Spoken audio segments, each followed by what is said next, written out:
5.5 wins next season.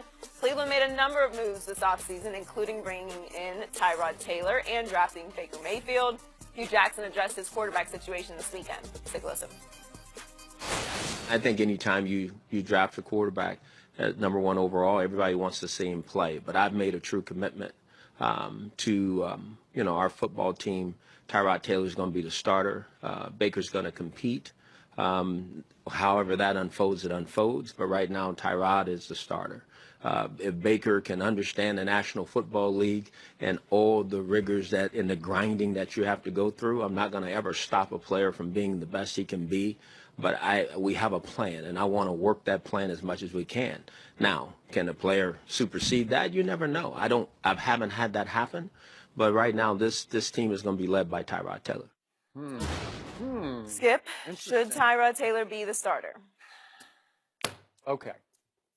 I will preface this by saying you can accuse me of letting the Sooner take over inside me because I did grow up a University of Oklahoma football fan. I've never been the biggest Baker Mayfield fan, but I know what he can do.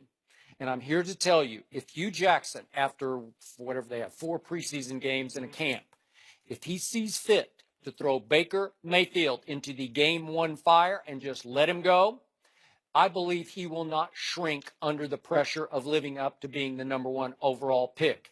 And I believe the Cleveland Browns would turn into the surprise team of the National Football League. I could see them going 7-9. It's 5.5 is the over-under on how many games. That's a 70% increase. I don't know, 7-9.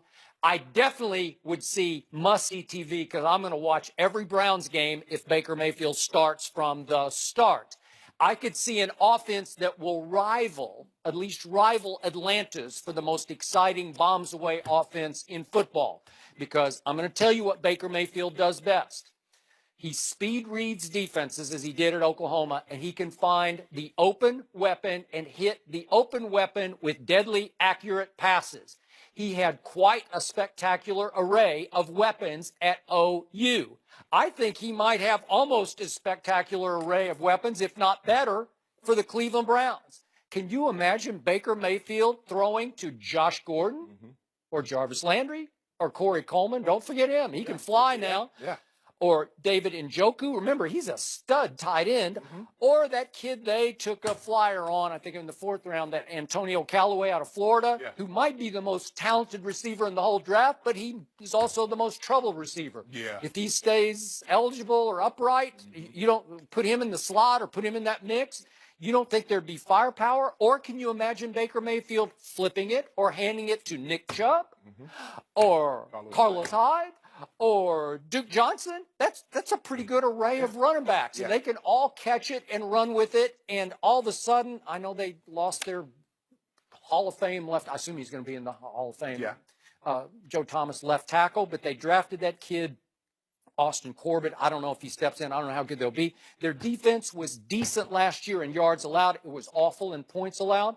But Denzel Ward was the best corner in the draft. Yes, I could suggest that he would have Marshawn Lattimore kind of impact on that defense if you throw him into the Game 1 fire. So I could see the offense inspiring the defense, and I could see an upset here or there, and I could see 7-9 if Baker Mayfield. Now, I have nothing but respect for Tyrod, but he's not the operator of a weapon-filled offense that Baker is. He doesn't have that kind of arm or that kind of moxie or sort of, as I always call him, a careful risk taker. Tyrod's going to make some plays with his feet, but he doesn't throw it as well as Baker does. So I'm just saying, if you let him go and you let this thing catch fire, I think it could be must-see TV. I agree with you to a certain extent. Let's just say, for the sake of argument, they go through OTAs, they go through training camp, and the preseason is close. Well, Baker Mayfield should start. Well, you just invested the whole first pick of the draft. I don't believe, because we've seen it happen a lot of different ways. We see they throw Peyton Manning in, they throw Andrew Luck. There's certain guys they just throw, Matt Ryan, they just throw him to the Wolves. Other guys like Carson Palmer, you see they sit the entire year. If it's close, well, I don't really see, because but here's the thing, Skip, if you start Baker Mayfield first, because this is the way you have to look at it.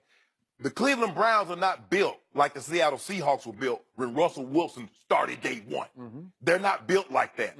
They're not built like when Ben Roethlisberger took over second game of the season, like they were. That was a veteran lazy ball club. I agree. So this is not how they're built. Nope. But if it's close, you might as well, because this is what happened last year. They went to I think the Texans went in, well, Savage is going to be our guy, Savage is going to be our guy. And they really didn't even look, or really was not even trying to give Deshaun a chance. But halfway through it, the half, here comes Deshaun. Well, if you start a guy after the half, hell, you should have started him at the game, because there's nothing that Tom Savage did in that game to change your mind and say, you know what, he can't get it done. Except get sacked. Exactly. Right? Yep. So if it's close, Skip, you go through OTAs, you go through training camp and the mini camp and the preseason. I'm sure he's going to get an opportunity to show what he's capable of doing. And if it's close, you go ahead and ride with Baker Mayfield. But if you start Baker Mayfield, Skip, do you think those players say, you know what, we can win the division? How many rookie quarterbacks come in with that kind of cachet? Because more times than not, the veteran guy, while they might be happy to have a quarterback, they're trying to win right now. Because when the guy gets good, they might not be there. Very few rookies are good, or you get to an ideal situation like Dak. You look at Dak started. Dak was not intended to start. That team was built. Tony Romo, they got Zeke, that offensive line. They were going to run the football and play.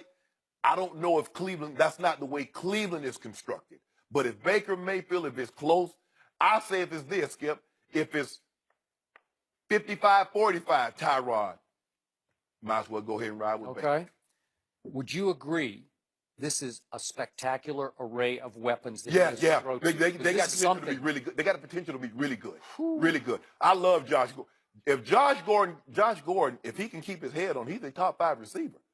He's a top 5 receiver, because with his side, basically he's not a fast Julio Jones, but he has that big body. He does. Great catch radius, can run after the catch.